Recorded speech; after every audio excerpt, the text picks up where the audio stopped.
they have the expression that the rising tide raises all ships. So he thinks, or he suggested that it's possible that a bunch of things that have been sitting in vaults are going to start coming out, because somebody who has this from their grandfather in a vault somewhere is going to say, "Whoa, this is worth $10 million. I didn't know that. Let's sell this thing. I just thought that was some old book that my grandfather left me," right? So that may happen, which I suppose is a good thing for scholars, because now we'll have access to stuff that have been hidden in vaults. And I got to say, so we talk about the big six. Today, I think we can talk about a lot more than six. If you take into account what's in the Russian National Library in St. Petersburg and some of the stuff from the Cairo Geniza, but the problem is a lot of those are fragments, right?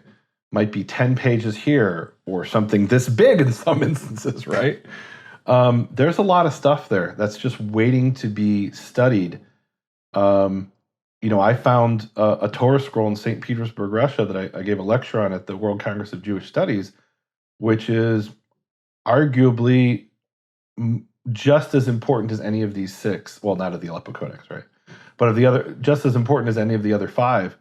But it wasn't known, and it still isn't widely known. Why isn't it known? Because it was sitting on top of a shelf in the Russian National Library, and nobody knew when it was from. Nobody knew exactly what was in it.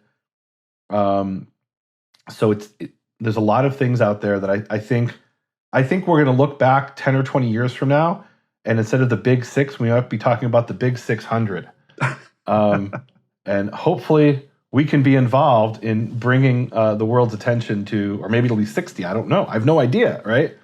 But we have access today to more early Bible manuscripts than the greatest scholars of previous generations had access to. Rabbi Mordechai Breuer never had access to some of the manuscripts that I can pull up photos of on my computer right now in high resolution.